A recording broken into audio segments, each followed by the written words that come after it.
L'Institut congolais pour la conservation de la nature a mis en place une cellule des droits de l'homme pour résoudre les questions des violations et injustices subies dans les aires protégées. L'opérationnalisation de la cellule a été lancée au cours d'une réunion tenue à Pullman Hotel le vendredi 23 avril 2021 en présence de plusieurs partenaires à la conservation. À l'ouverture de la réunion, le Dr Cosman Wilingula, directeur général de l'ICCN, a d'abord circonscrit les raisons de la cellule avant de souhaiter la bienvenue à tous les participants.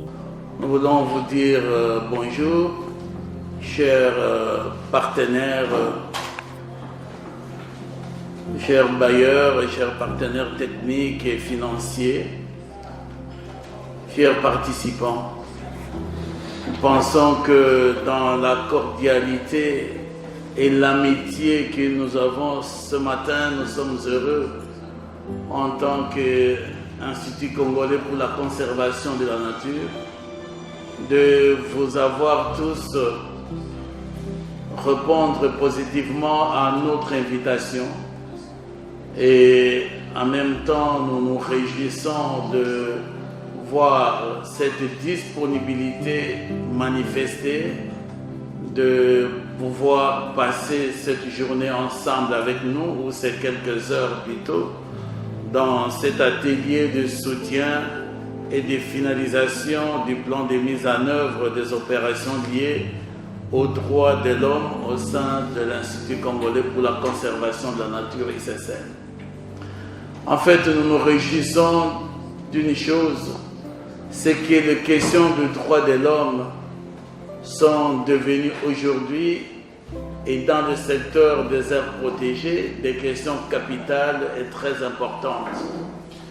Et votre présence nous apporte à tous un réconfort du fait qu'ensemble nous pouvons partager ces questions, qu'ensemble nous pouvons les examiner, qu'ensemble nous pouvons également trouver des arguments pour étayer nos différentes perceptions de questions de droits de l'homme dans un secteur où il n'y en avait pas encore fait état depuis plusieurs temps. Nous ne pourrons pas ignorer ou oublier qu'en République démocratique du Congo, nous avons un ministère qui est chargé des questions de droits de l'homme. Et en République démocratique du Congo, nous avons une commission nationale qui est également chargée des droits de l'homme, bien sûr avec plusieurs organisations privées qui sont également attachées aux questions de droits de l'homme. Et il n'était pas avant question de trouver l'intérêt, peut-être l'importance il y a longtemps, de pouvoir se pencher sur les questions de droits de l'homme dans les aires protégées. Parce qu'on se disait que ce qui était là pendant le temps était ce qui s'en occupait réellement et que cela suffisait.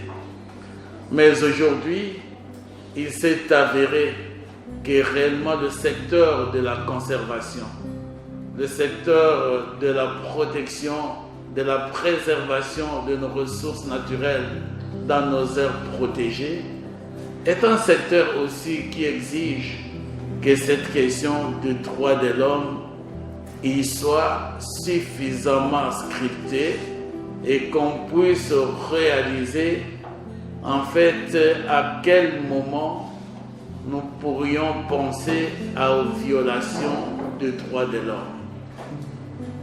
Les gardes ou les éco-gardes, les populations riveraines, les différents acteurs actifs dans le secteur de la conservation, que ce soit au sein de notre population, que ce soit au sein du corps de protection, que ce soit au sein d'autres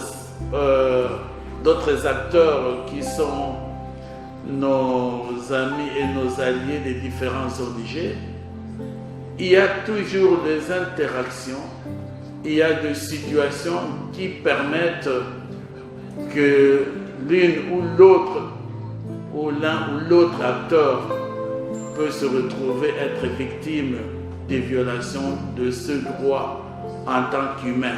Nous sommes à 13% et demi, nous voulons aller à 17% et nous croyons au fur et à mesure que les étendues vont pouvoir s'étendre. Nous savons que les questions vont devenir de plus en plus virulentes, mais avec les dispositions prises, nous sommes rassurés que demain, l'harmonie dans la protection de ces ressources va se dessiner entre l'ICCN et tous ses partenaires, et même en dehors des limites nationales, des limites de nos frontières, pour que nous soyons en des modèles de aires protégées qui sont protégés réellement sans enfreindre au respect des droits de l'homme. Cela est vraiment notre souhait et notre désir. Votre contribution, votre participation, votre appui sera de très grande importance, de grande valeur et contribuera comme une pierre à cette immortalisation de cette cellule qui restera, même après que nous tous nous soyons passés. Nous savons que ça demeurera dans l'histoire de la conservation en République démocratique du Congo et à travers d'autres horizons. Donc merci beaucoup à notre modérateur qui m'a passé ces petits moments et merci à vous tous pour toutes vos contributions. Nous ne manquerons pas de remercier effectivement COFED et tous les autres partenaires qui ont permis la réalisation de cette activité aujourd'hui par de ressources qu'ils nous ont apportées et nous encourageons déjà cette facilité de pouvoir interagir lorsqu'il y a des questions qui se posent ou lorsqu'il y a des activités qui vont pouvoir se dessiner. Merci à tous. Plusieurs intervenants ont exposé les différentes matières en ligne, tout comme sur place. Au terme de la réunion, Georges Chiroucha Mouzibaziba, responsable de la cellule du droit de l'homme, Alain Roy, technicien de l'Union européenne, et le Dr Cosmo Willingula, DG de l'ICCN, ont livré leurs impressions. La cellule des droits de l'homme a comme mission de pouvoir procéder à l'évaluation. Non, disons d'abord aux études, aux analyses, à l'évaluation, au monitoring et aux enquêtes dans les zones protégées, dans les aires protégées de la République démocratique du Congo. Principalement, donc, c'est une cellule qui est dédiée à pouvoir porter un regard sur toutes ces violations des droits de l'homme ou bien les actes qui sont taxables des violations des droits de l'homme dans les aires protégées de la République démocratique du Congo. La grande nouveauté que nous avons aujourd'hui, c'est une implication très forte de l'ICCN. Vous avez pu suivre l'allocution du directeur, Pasteur Cosma. Le fait que les problèmes de droits humains deviennent une priorité, c'est extrêmement important. Et donc l'ICCN, conscient de cet enjeu, a travaillé ces 6 derniers mois pour mettre sur pied une cellule d'appui aux droits humains. Et cette cellule va essentiellement se baser sur l'expérience de ce qui se passe sur le terrain, dans les aires protégées. Et donc, dans chaque aire protégée, il y aura un point focal de réponse à cette cellule, de manière à ce qu'on puisse préparer une forme de communication de ce qui se passe dans le pays. Vous voyez, en matière de droits humains, il y a des cas où des interpellations fondées, d'autres moins fondées, des condamnations en justice. Ce qui est extrêmement important, c'est d'avoir la suite de l'histoire. C'est-à-dire ne pas avoir l'opacité d'entendre qu'il se passe quelque chose, et puis après on ne sait pas ce qui se passe, on ne sait pas ce que ça devient. Et donc cette cellule est là pour donner une clarté et donner une communication objective sur tout ce qui se passe et donner une forme de transparence. Dans notre pays, nous avons des enjeux de droits humains, nous avons aussi des enjeux de protection de la nature et les éco-gardes reçoivent des formations, reçoivent des équipements, sont entraînés à pouvoir faire leur travail le mieux possible et aussi respecter les droits humains. Donc il faut aussi rapporter que notre pays fait beaucoup d'efforts en cette matière et aussi si des droits humains sont bafoués, si des erreurs se constatent, il faut qu'elles puissent être communiquées, il faut qu'on puisse avoir un système d'alerte qui soit performant et réagissant. Donc c'est aujourd'hui ça la nouvelle qu'il y a, c'est un réseau qui se met en place et donc ça veut dire qu'on compte beaucoup sur le travail qui se fait déjà sur le terrain, sur des équipes qui travaillent sur ces droits humains depuis 1 an, 2 ans, 3 ans, 4 ans, sur des éco-gardes qui sont de plus en plus professionnels et nous osons croire que la communication qui émanera de ce système sera intéressante et rassurante pour la plupart des opérateurs. En tout cas, les ONG travaillent pour le compte de la société civile et c'est extrêmement positif. Et nous avons un réseau d'ONG très actif en RDC, on s'en félicite, que ce soit à Kinshasa ou à l'intérieur du pays. Mais il faut aussi que l'ICCN assume cette responsabilité et ait son réseau par rapport aux aires protégées.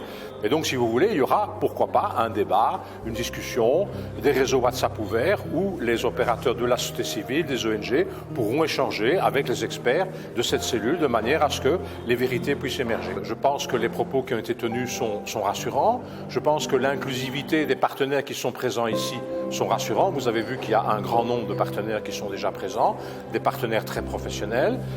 Certainement que dans d'autres réunions, nous aurons une société civile congolaise encore plus présente. Moi, je crois que ce qui est rassurant, c'est l'inclusivité. C'est le fait que toutes les parties prenantes concernées se retrouvent dans un système de communication, dans un système de traitement des plaintes, de tous les dossiers, et que de cette manière, la vérité ne peut qu'émerger. En fait, c'est très important pour nous d'avoir cette cellule parce que vous savez, l'évolution aujourd'hui de la technologie, l'évolution des défis environnementaux font que l'appréciation de la conservation a dépassé le niveau rudimentaire des questions environnementales qui existaient dans le passé. Mais aujourd'hui, tout le monde veut que la conservation des aires protégées puisse contribuer à la lutte contre les défis internationaux de changement climatique, mais en même temps, l'appréciation des gens sur des faits et des actes qui sont posés ont aussi également où l'appréciation a dû changer de cap. Au lieu que des questions de droits de l'homme restent au niveau national, restent au niveau de Commission nationale des droits de l'homme, ça s'est porté sur une certaine innovation où les actes qui sont posés dans les aires protégées à tous les niveaux sont maintenant aussi jugés. Et pourquoi ça? Parce que de différents peuples, des différentes populations, des différentes couches de population aussi participent à cette préservation, les peuples autochtones et tous les autres. Alors aujourd'hui, pourquoi une nouvelle cellule? Parce que, effectivement, des accusations dans les différents parlements de pays donateurs à travers le monde portent sur les niveaux de suspension des financements lorsqu'il y a des actes qui sont jugés des violations des droits de l'homme. Quand vous allez en Allemagne, quand vous allez en Belgique, quand vous allez même au Parlement de l'Union européenne, lorsqu'il y a un pygmée, un peuple autochtone qui a été touché dans un parc, immédiatement c'est qualifié de violation des droits de l'homme et les suspensions de ces pays, les populations de ces pays demandent à leur Parlement de pouvoir suspendre des financements parce qu'on ne peut pas financer des pays qui sont en train de violer les droits de l'homme. Alors l'ICCN ne pouvait pas rester sans aussi imaginer des mécanismes de lutte contre ces différentes accusations qui des fois sont gratuites parce qu'il y a beaucoup de confusion, où les gens ne connaissent pas les notions d'application de la loi, où les gens ne connaissent pas les notions d'aires protégées. Ça s'appelle aires protégées, pourquoi? Parce que ce ne sont pas des aires de jeu, ce ne sont pas des aires récréatives, qu'il y a tout un mécanisme particulier de protection des aires protégées. Il fallait que nous trouvions une réponse pour que nous soyons nous aussi au niveau, à la hauteur et des appréciations de ce qui est en train de se passer.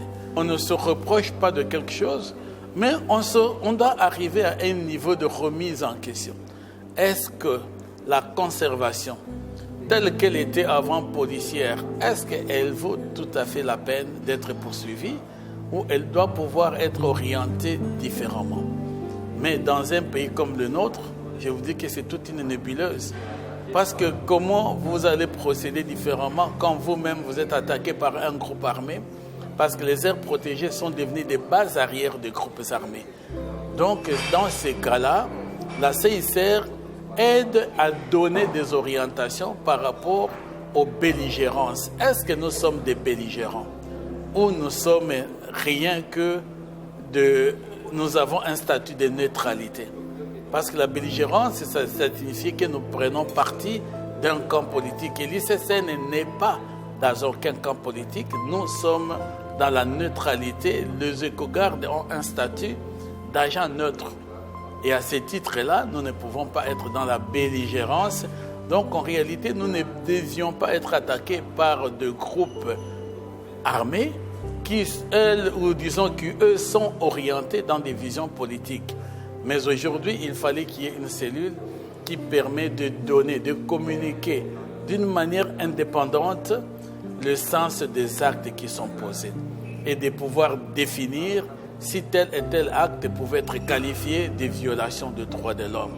Et ainsi, cette indépendance, à partir de l'appui de tous les partenaires, va devoir permettre le jugement de bailleurs orientés et même permettre que ce jugement puisse déterminer les appuis qu'on peut avoir dans les aires protégées. Sur le terrain, la cellule perçoit, la cellule a des enquêteurs, la cellule a des points focaux dans toutes les aires protégées. La cellule travaille avec d'autres agences du respect des droits de l'homme et ensemble, nous allons avoir une collaboration qui nous permettra de temps à autre de pouvoir échanger. Et on échangera dans tous les parcs parce que nous voulons nous aussi montrer une qualité de conservation qui n'est pas entachée en fait avec des cas de viol de droits de l'homme. Et nous voulons que cela prenne effectivement l'essor, que ça soit imprimé au niveau de toute l'Afrique où nous avons des aires protégées. Ça permettra d'avoir d'une manière ou d'une autre une certaine cotation sur le plan de la qualité de notre conservation. L'atelier s'est clôturé par une note de satisfaction exprimée par le directeur général du l'ICCN. Donc nous sommes aussi très contents de la participation de vous tous. Nous avons dit à COFED merci d'avoir permis qu'on organise la rencontre de ce jour. Merci à Alain qui venait de parler tout à l'heure et pour toute sa grande implication dans ce processus, c'est qui nous va tout droit au cœur par rapport à l'accomplissement, la réalisation, la naissance de cette cellule. Vous y êtes pour beaucoup. C'est pourquoi nous ne pouvons que vous remercier, CATCO en général. Et nous savons que nous avons encore du chemin à faire ensemble. Nous continuons à compter sur vous. Nous voulons remercier effectivement nos partenaires. Vous savez que la cellule de droits de l'homme n'est pas seulement l'initiative de l'ICCN. Peut-être qu'on l'a créé ainsi, mais la coopération allemande également a fait partie des parents de cette cellule parce que déjà dans les MU qu'on a signé avec BMZ, une de toutes premières conditions avait été cet élan de pousser à la création et la naissance. Et donc CREFW, GFA et toute la coopération allemande font partie en fait de l'initiative. Et nous savons qu'il y a cette volonté de voir cette cellule prendre forme, être mise en place et pouvoir nous apporter cette innovation qui va aujourd'hui déterminer beaucoup d'actions dans les aires protégées. Que les avis, les idées, on n'a pas entendu à la fin le mot de nos amis de l'USAID qui étaient en ligne et qui voulaient bien effectivement donner leur mot de la fin et d'autres partenaires qui étaient en ligne, mais au moins ceux qui étaient dans la salle KFW ou GIZ ou l'Union européenne qui est là et de partenaires techniques en appui, tous ont pu apporter leur soutien dans l'opérationnalité de cette cellule. Ça, c'est ce qui est très encourageant pour nous. Et nous pouvons dire que nous sommes prêts, nous comptons sur eux et nous voulons aller ensemble afin que demain soit beaucoup plus meilleur qu'aujourd'hui, que l'image du passé, et qu'on passe effectivement à des choses sérieuses, concrètes, matérielles qui peuvent permettre à ce que la cellule puisse se mouvoir et mettre en place les outils nécessaires pour pouvoir être opérationnel. C'est vrai, les formations, les renforcements des capacités, tout ce qui est capacité building, je sais que c'est de ça qui va pouvoir faire l'objet de tous les contacts bilatéraux maintenant. CICR, Croix-Rouge et d'autres partenaires sont là disponibles. Lorsque les éléments seront identifiés qui pourraient bénéficier de toutes ces formations, je crois que nous allons laisser les choses aller concrètement pour que les personnes soient formées. Les efforts qui étaient déjà en marche au niveau de certains parcs, de certains sites, vont être encouragés et étendus sur l'ensemble de toutes les aires protégées pour pouvoir bénéficier à tous, et toutes les facilités de communication devront également aussi s'aligner pour pouvoir épauler ces efforts et pouvoir traduire à toute la communauté tant nationale qu'internationale qu'il y a quelque chose qui s'est fait, qu'il y a déjà des éléments qui sont là. Et le niveau de sensibilisation va devoir continuer afin d'apporter effectivement ces sentiments d'harmonie et ces sentiments de volonté d'une certaine paix à tous les niveaux dans l'accomplissement de notre travail, quel que soit le dispositif de l'application de la loi qui nous contraint à certaines réglementations spécifiques. Mais je crois que le souci de tout le monde, c'est que le travail de protection des aires protégées s'efface la main dans la main avec tous les acteurs concernés et qu'on puisse y aller beaucoup plus de l'avant. C'est notre souhait et j'espère que c'est le souhait de tout le monde. Souhaitons une bonne naissance et une bonne opérationnalité à cette cellule, à ces animateurs que nous félicitons des efforts qui viennent déjà d'être faits, qui ont déjà commencé, et nous voulons leur dire qu'il faut aller de l'avant. On n'a pas de raison de se décourager, mais on a des raisons de continuer à aller, à frapper à des portes autres. Nous, les pasteurs, nous disons, c'est quand on frappe qu'on ouvre. Et quand vous demandez, vous aurez. Alors je crois qu'il faut un dynamisme encore et encore pour pouvoir aller vers les autres. C'est important que cette séance ait lieu pour vous donner l'opportunité de pouvoir vous mouvoir. Maintenant, vous avez la carte blanche de pouvoir continuer et aller de l'avant. Et je crois que vous avez le soutien de tout le monde et surtout l'accompagnement réel de la direction générale qui souhaite longue vie à cette cellule. Effectivement, également aussi une application, un soutien de vœux meilleurs pour tous ceux qui vont devoir vous soutenir.